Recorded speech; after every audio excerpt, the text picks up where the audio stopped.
All right, so here we are. We have our layers menu. We have our picture here. I'm going to go down to the little black and white cookie here. These are all of my adjustments that I can make. Let's select levels. All right, that puts our levels layer right here on top of our background. We use the levels layer because it's adjustable and changeable. We can throw it away, put it back on, and it never damages the picture in the background. All right, if you look over here on your adjustments, this is where I make my adjustments for my levels. If you do not see this adjustments level menu, under Window, look for adjustments right here and it will appear. Remember, at any time if I reference a window that you do not see, look under Window and it will be in this list here somewhere. Put a check mark by it. All right, so go ahead and adjust your levels. All right, just as something that's, you know, a little bit nice. All right, she looks terrific. All right, now you'll remember there are two separate windows here in this layer. They're two physically separate windows. When I am going to activate my mask, I want to make sure that I have activated this little window. All right, now, excuse me, Charlie and the Chocolate Factory here. This is the machine. Through the window and onto the picture in the background, right? So it's this motion right here. It's like the circle of life here, right? Hakuna Matata. So right now the white means the window is totally open. So everything from this layer adjustment is going up and through this window and onto my image here in the background. So what I'm going to do is I'm going to say, well, I want her to be accented with a lovely levels contrast here, but I want my background to be back to its original level. I don't want it to be so bright.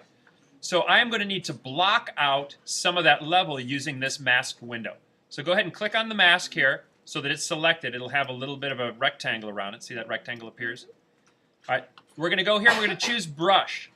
Do not get confused with the history brush down here. It's this brush here underneath the Band-Aid. Click on that brush. All right, is everybody with me? The old brush tool. You'll also notice next to where it says brush tool, there's a letter B. Oops. It disappears after a few seconds. The letter B. All of these tools have a letter by them. If I want to switch between tools, this is kind of a cool shortcut. I can just click the keys on my keyboard, a V or a B. See that? Right? So it's just sort of a, you know, it's not mandatory, but it's kind of a neat thing if you're going to do a lot of switching between tools. All right, select your brush. Let's go up here where it says brush. These are my properties. All right, remember this whole band up here is the properties of the tools. Diameter of the brush. Let's change our diameter to 100 pixels. Wait, where? Look up at the screen up here. All right, under this tab right here. 100 pixels. Let's set the hardness of our brush to 100% for now. I'm going to go 99 pixels. Rogue. All right. If you want to, you can also change this by hand. If you want it to be exact, I can just type the number in there. 100, and it'll change. All right. 100 pixels, 100%. You can click anywhere off of that window to make it disappear. And then go ahead and look down at the bottom. Make sure that black is the color you're painting with here.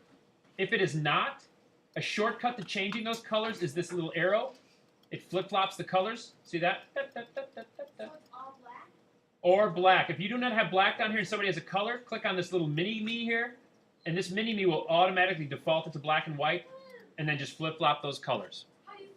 I'll show you. Again, the small black and white defaults to black and white, and then flip-flop with this arrow right here. Flip-flop, flip-flop, flip-flop.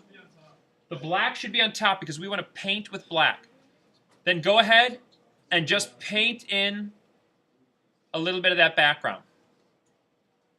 All right, and then after I do that, I let go of my mouse, take a look at your mask, and you'll see that where that black is blocking that background color. All right, amazing. It's blocking that background color. Now, my brush is a little bit big, and it's very laborious to go over here and change the master diameter. It really, I'm like, oh, my wrist is killing me. All right, so one way to change your brush on the fly is on your keyboard, next to the letter P, the two keys to the right of it, are your brackets keys there? Watch my brush size as I tap the brackets. The left bracket makes it get smaller. The right bracket makes it get larger. Those are the two keys to the right of the letter P on your keyboard. Left is smaller. Oh, that's real nice. So it's nice because on the fly you can get in here and sort of work in here. Really do a detailed job. That's right, make it smaller. All right, like so. I can make it a little bit bigger. I can clean that out. Out here in the background, I don't want to waste my time with a tiny brush, so I'm going to make it really big. And I'm just going to paint this out. Is there a really quick way to zoom? To zoom, there is. If you hit Command and plus, or Command and minus, that will zoom in. Or if you learn what the key command is, I don't know what it is, but it's Z. There you go. If you click on Z, you can zoom in. And then click back to B. And then it'll go back to your brush. All right, so you can fit right in here. Yes? Hold on one second. All right, so go ahead and clean that out. All right, and you'll notice again that as my mask is changing, when it's black, it's blocking this layer mode here, and when it's white, it's letting it through. Okay?